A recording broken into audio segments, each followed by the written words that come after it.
Hind sir, जय Hind. Thank you sir.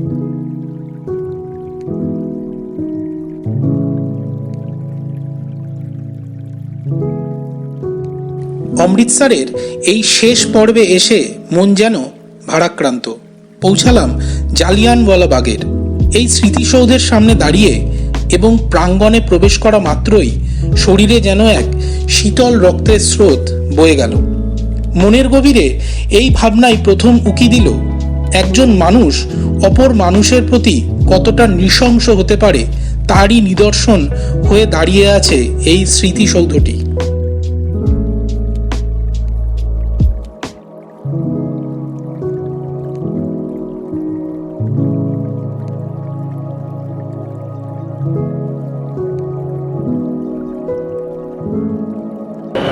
এখান দিয়ে এন্ট্রি করব আমি।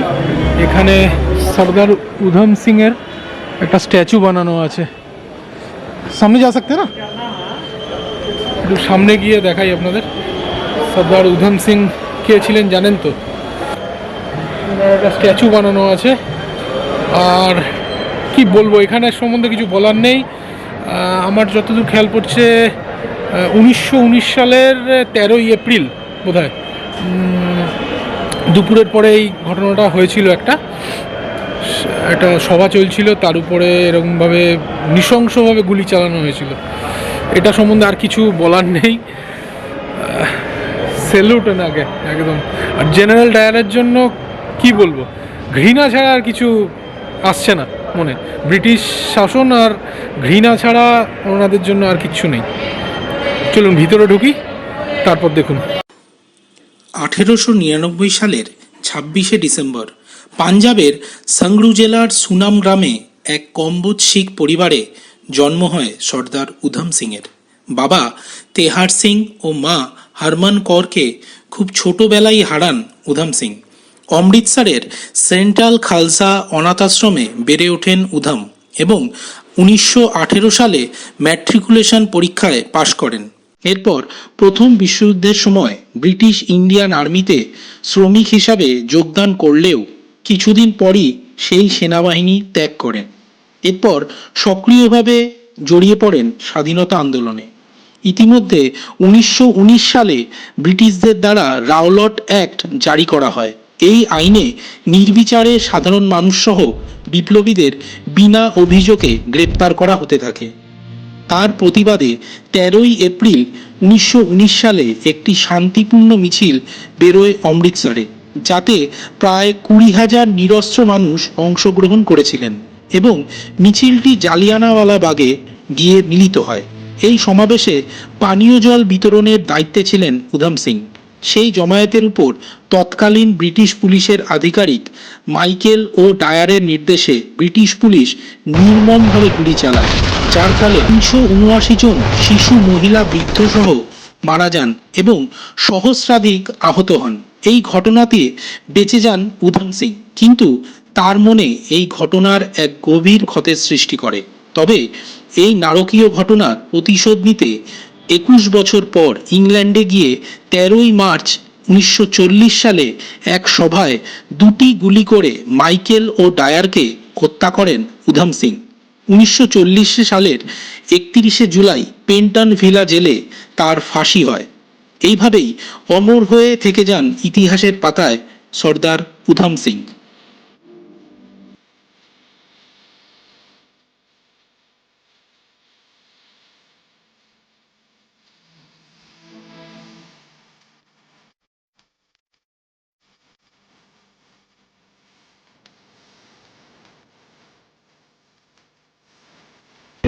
কুয়োটার সামনে দাঁড়ানো রয়েছি, জালিয়ানওয়ালাবাগ, যেখানে জেনারেল ডায়ার যখন গুলি চালিয়েছিল কত সৈনিককে নিয়ে একসঙ্গে, আর সাধারণ মানুষের উপরে একদম যারা সভায়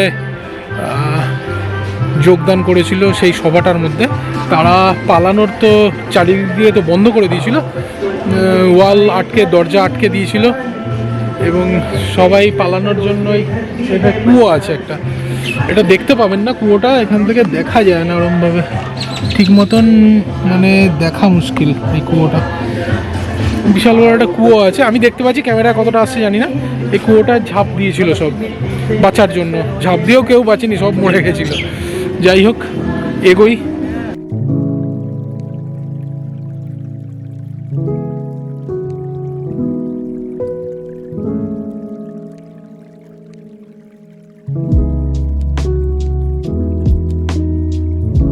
কুয়োটার থেকে একটু এগোলেই একটা ওয়াল আছে, এখানে দেখুন বুলেট যে মেরেছিল না, বুলেট যে মেরেছিল সব দেখুন পয়েন্ট করা আছে এখানে, সব এগুলো বুলেটের পয়েন্ট করা আছে। এখানে চারিদিকে দরজা যে কটা ছিল সব আটকে দিয়েছিল, পাঁচিল চারিদিকে ছিল, কেউ পালানোর জায়গা পায়নি, সব এখানেই গুলি করে হত্যা করা হয়েছে একেবারে। একদম মানে কি বলবো আর, ভাবলেও এখন কেমন লাগে। ঠিক আছে, এগোই।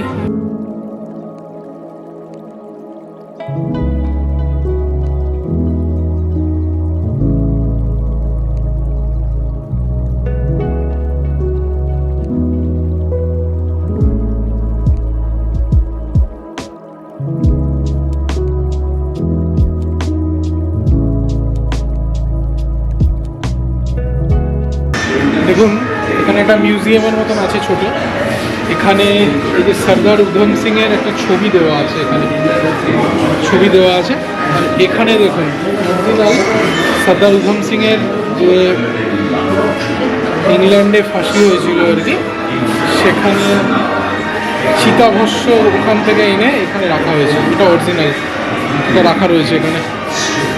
ঠিক আছে, আর মিউজিয়ামটায় দেখুন প্রচুর ছবি রয়েছে, এখানে একটা ডিজিটালি একটা ভিডিও চলছে, আমি দাঁড়াচ্ছি না।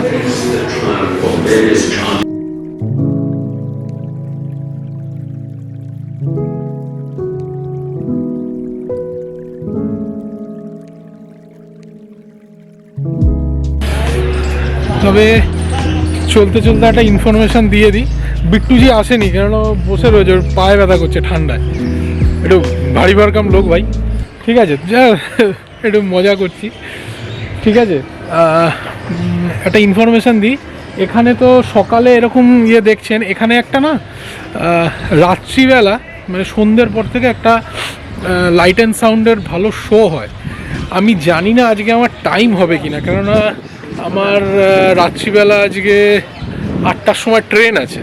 এবার এখান থেকে শোটা শেষ করে গিয়ে ট্রেন ধরাটা একটু মুশকিল, চেষ্টা করব যদি টাইম হয় তাহলে শোটা দেখার, কেন আমি শুনেছি অনেকেই বলেছে শোটা নাকি খুবই ভালো হয়। দেখা যাক যদি দেখতে পাই। এবার এখান থেকে একটু বেরিয়ে যাই, এবার দেখি কোথায় যাই, আবার তারপর কথা হবে আপনাদের সঙ্গে।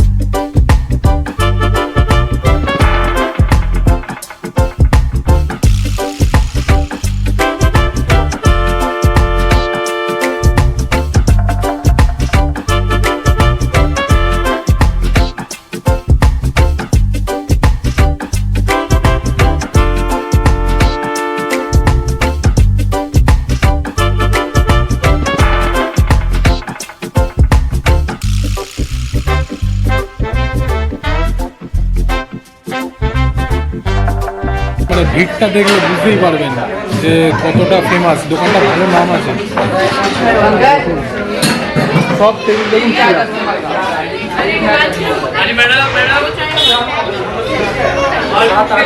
সামনে পিছনে সব টেবিল ফিলাপ, দুজনেই বসে আছি, খিদে পেয়েছে, এবার আমরা খাবো, খেয়ে আমরা কোথায় যাবো, কাঁপে জানায় ওয়াঘা বর্ডার। খাবারটা খেয়ে নিই ভালো মতন, খেয়ে আমরা যাবো ওয়াঘা বর্ডার, ওখানে প্যারেড মাছ ওটা যেটা হয় ওটা দেখবো, ওটা তুলবো, আপনাদের দেখাবো ভিডিওতে। ঠিক আছে, সঙ্গে থাকবেন। কুলচাটা আসুক, আমরা অর্ডার দিয়েছি, মিক্স কুলচা অর্ডার দিয়েছি আমরা, আসুক।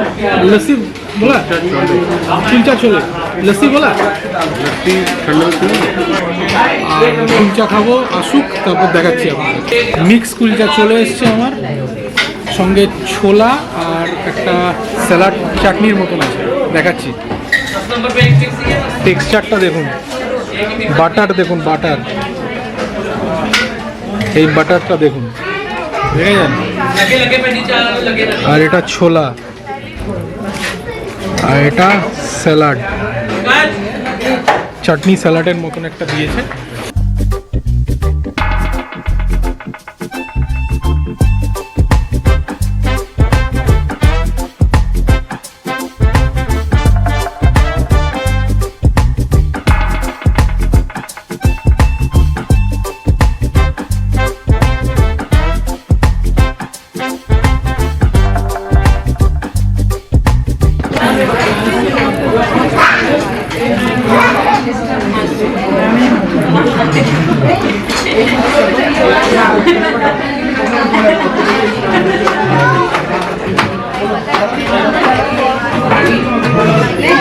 টেস্টই আলাদা।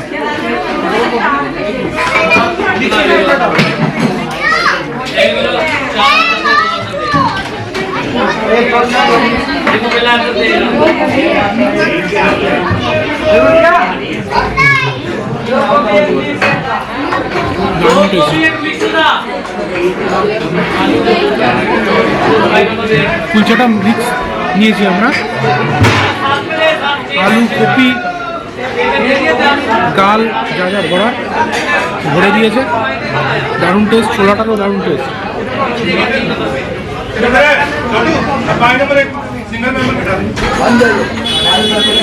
শুধু ছোলা।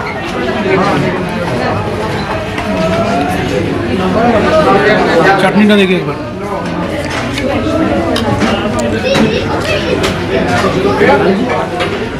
बाला छोले पाव 2 नंबर। টক ঝাল মেশানো চাটনিটা, মানে মুখে গিয়ে একটা ব্লাস্ট হলো। बाला छोले पाव 1 नंबर। মানে ঠান্ডায় টেস্টটা দারুণ লাগলো চাটনিটা। আর ছোলা, আর এই ছোলা আর এই চাটনি দুটোই কিন্তু রিফিল হবে, আপনি যতবার বলবেন।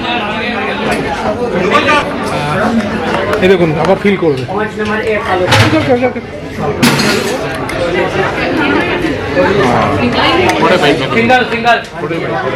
थोड़ा चटनी दे दे, थोड़ा प्याज का, बस बस। আর একটা গোবি পরোটা নিলাম আমরা, মানে কপির পরোটা, এটাও দারুণ। মাখনটা দেখুন, টেক্সচার দেখুন, দারুণ।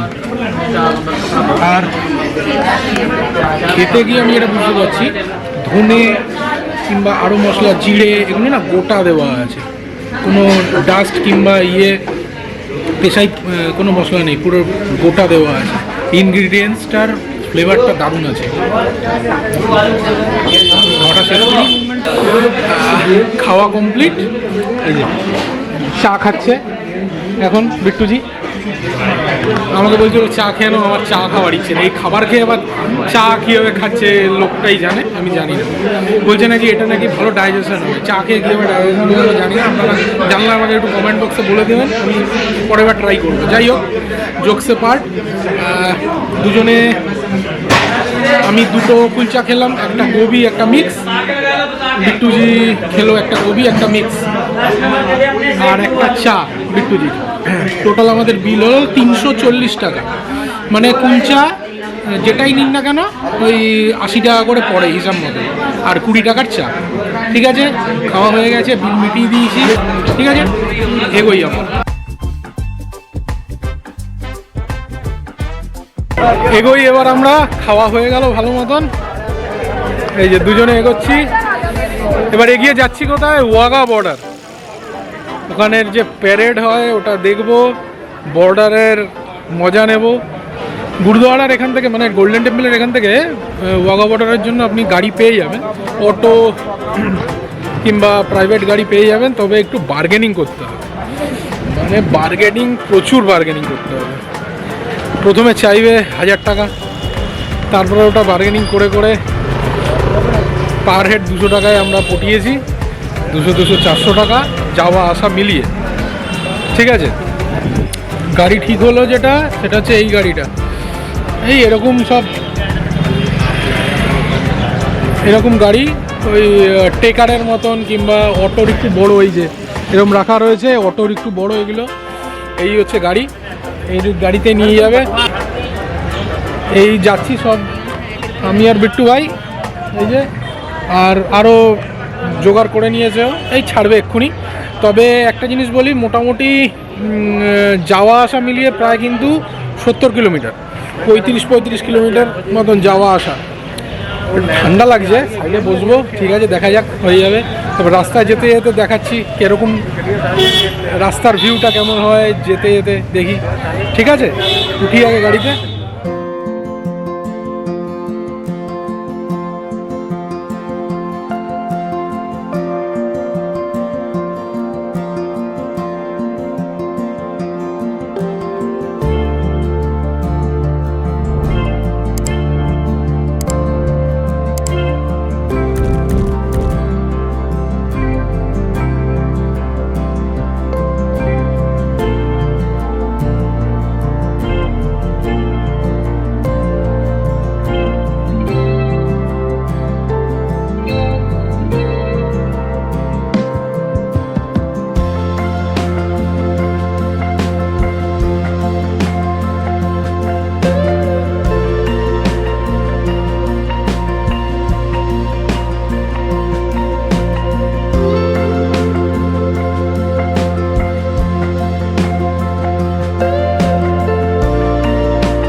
এটা দেখুন, এটা ওয়ার মেমোরিয়াল। এটা যে সামনে যেটা দেখতে পাচ্ছেন, যে তলোয়ারটা, এটা 80 ফুটের একটা তলোয়ার।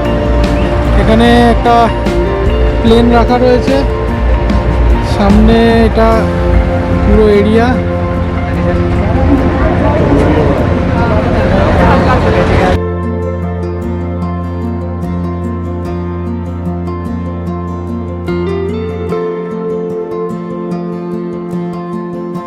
ওয়ার মেমোরিয়ালটি দেখে গাড়ি এগিয়ে চলল ওয়াঘা বর্ডারের দিকে।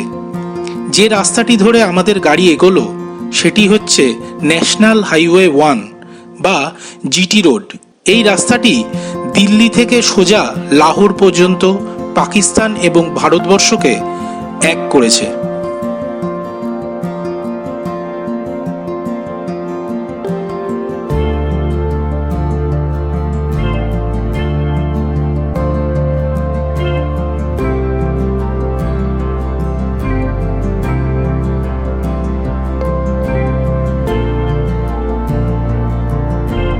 চলে আসলাম আটারি বর্ডার, মানে আমাদের দিকে আটারি আর পাকিস্তানের দিকে ওয়াঘা বর্ডার। চলে এসেছি, একটু দূরে নামাবে, যে অটো কিংবা টেকারে যেখানে আসবেন সেটা একটু দূরে নামাবে। তারপর এখান থেকে আপনারা হেঁটেও যেতে পারেন। আমরা একটু তাড়াতাড়ি করছি বলে আমরা রিক্সা নিয়েছি। এই যে রিক্সা যাচ্ছে, আমি আর বিট্টু ভাই। ঠিক আছে, ওখানে পৌঁছাই, দেখি। কেউ বলছে ক্যামেরা যেতে দেবে না, কেউ বলে যেতে দেবে, জানি না কি হবে। যতটা যদি দেখাতে পারবো দেখাবো। এই দেখো, নামলেই ওখানে, যেখানে নামলাম ওখানে এই যে আগে হাতের মধ্যে এসে এই যে দুটো হাতে ইন্ডিয়া ফ্ল্যাগ এঁকে দিল, 20 টাকা নিয়ে নিল। মানে টুপি যা দেওয়া দিয়ে দিয়েছে প্রথমেই। ঠিক আছে, ঢুকি ওখান দিয়ে, তারপর দেখছি। দেখুন জায়গাটা পুরো মিলিটারি বেস এরিয়া, পুরো মিলিটারি বেস এরিয়া।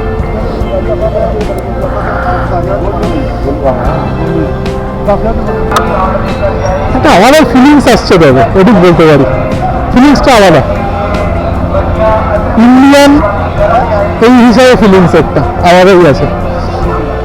আর ওই যে দূরে দেখুন দেখা যাচ্ছে এই যে এটা হচ্ছে পাকিস্তানের ফ্ল্যাগ, এইটা ইন্ডিয়ার ফ্ল্যাগ, এটা পাকিস্তানের ফ্ল্যাগ।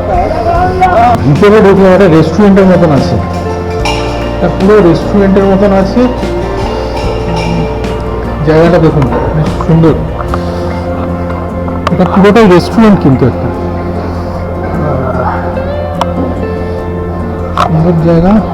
এদিকে সিটিং অ্যারেঞ্জমেন্ট আছে, এদিকে দেখুন কিছু গার্মেন্টসের দোকান, মেয়েদের সাজার জিনিসপত্র এসবের দোকান আছে। দেখুন রেস্টুরেন্টটা, তারপর বাচ্চাদের খেলা টেলার কিছু গেমসের জায়গা আছে, কিছু এখানে রেস্টুরেন্ট আছে, এখানে বসে অর্ডার টর্ডার দিতে পারবেন। আচ্ছা, ফোন হাতে রাখতে বললো, ফোন হাতে নিয়ে নিই। খুব একটা কিছু বাউন্ডারিসের ব্যাপার নেই যে এটা থাকবে ওটা থাকবে, এক এক ধরনের কথার ব্যাপার। মোবাইলে ঠিক আছে, ও আপনার এখানে চেকিং হচ্ছে সবার, এখানে চেকিং হচ্ছে, এখানে চেক করে তারপর ছাড়বে। ওখানে মেটাল ডিটেক্টরে চেক হচ্ছে, এগুলো একদম হওয়া উচিত 100%। এবং তারপর কথা বলছি আপনাদের সঙ্গে।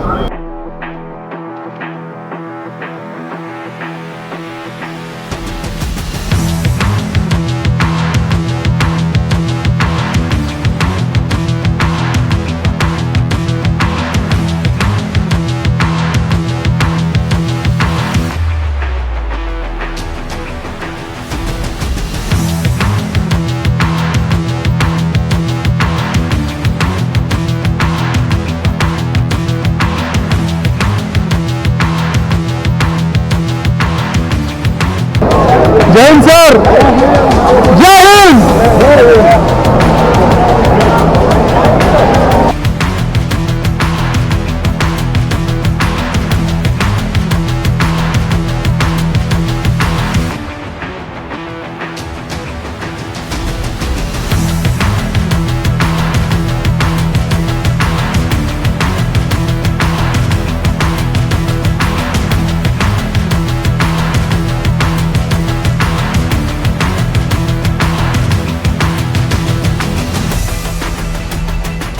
বিটিং রিট্রিট সেরিমনি এর বাংলা মানে মারধর পশ্চাৎ প্রসরণ। 25,000 আসন সংখ্যাযুক্ত গ্যালারিতে বসে একটি অনুভূতি অবশ্যই হবে যে আমি একজন ভারতীয়। তবে হ্যাঁ, এই অনুভূতি কাঁটাতারের এপারেও যেমন ওপারেও একই হবে বোধ করি।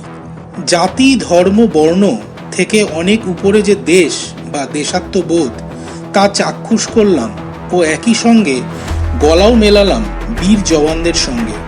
এই বীর জওয়ানদের একাগ্রতা, ক্ষিপ্রতা ও একই সঙ্গে কষ্ট সহিষ্ণুতা বোঝায় যে আমাদের দেশ কত সুরক্ষিত হাতে রয়েছে।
रोमांचिक वे का प्रयोग है। एक बार पुनः सुने आप सभी दर्शकों से विनम्र निवेदन है कि परेड समाप्ति तक सभी दर्शक अपने अपने स्थान पर बैठे हैं। साथ ही आप सभी दर्शकों से निवेदन है कि आप द्वारा जेसीबी अटारी में ली गई है कि मैं बीएसएफ पंजाब के ऑफिशियल सोशल मीडिया हैंडल को टैग करना ना भूलें। आप द्वारा ली गई बेस्ट फोटो व वीडियो को बीएसएफ पंजाब के ऑफिशियल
নোয়াগা বর্ডার থেকে ফিরলাম আমরা। এখন ওই সারাগাড়ি সারাইয়ের সামনে দাঁড়ানো আছি। এখানে একটুখানি দেখি কিছু খাবার দাবার যদি পাওয়া যায়। এখান থেকে আমরা অমৃতসর স্টেশনে চলে যাব। ট্রেন আছে আমাদের রাত্রি 8:45টার সময়। এখনও টাইম আছে, 7টা বাজে জাস্ট। এখনও টাইম আছে, আমাদের এখানে জাস্ট 2 কিলোমিটার 3 কিলোমিটারের মধ্যে হয়ে যাবে।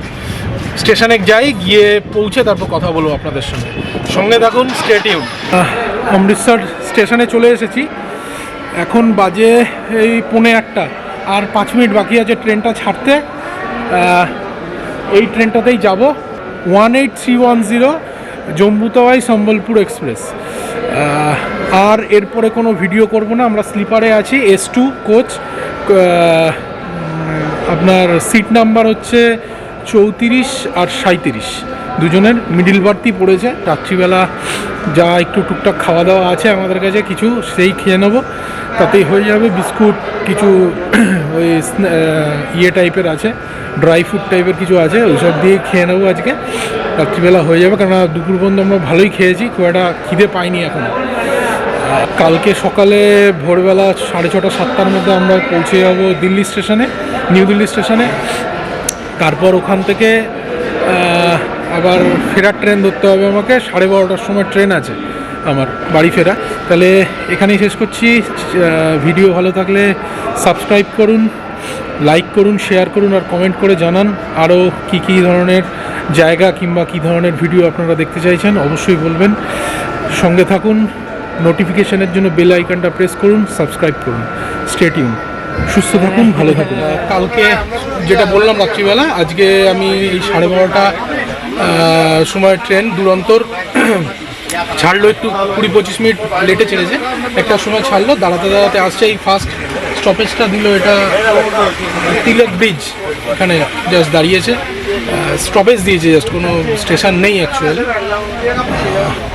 এটা দিল্লি হাওড়া 12274 দুরন্ত আছে। আমি স্লিপারেই কেটেছিলাম টিকিট। আর এখানে নতুন করে কিছু দেখানো নেই, মোটামুটি দেখে নিন। কোচ সব পুরো ভর্তি, ফিল আপ। ওদিকেও যা আছে কোচ সব ফিল আপ আছে, কোনো ফাঁকা সিট যাচ্ছে না এখনো।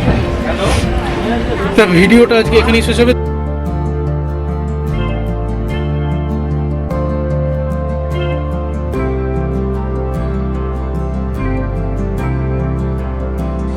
এই সহযাত্রী ছেলেগুলির সঙ্গে বাড়ি ফেরার জার্নিটা বেশ উপভোগ করেছিলাম। এরা কর্মসূত্রে দিল্লির বাসিন্দা। ট্রেনটি যেমন গতি বাড়িয়েছে নিজের গন্তব্যে পৌঁছানোর জন্য, তেমন আমিও মুখিয়ে আছি বাড়ি ফেরার জন্য। তবেই তো আবার নতুন উদ্যমে বেরিয়ে পড়ব নতুন গন্তব্যের উদ্দেশ্যে, এবং অবশ্যই সঙ্গে থাকবেন আপনারা। তবে ভিডিওটি যদি ভালো লেগে থাকে তবে অবশ্যই একটি সাবস্ক্রাইব করবেন, নোটিফিকেশনের জন্য বেল আইকনটি প্রেস করুন, লাইক শেয়ার করুন এবং কমেন্ট করে জানান ভিডিওটি কেমন লাগলো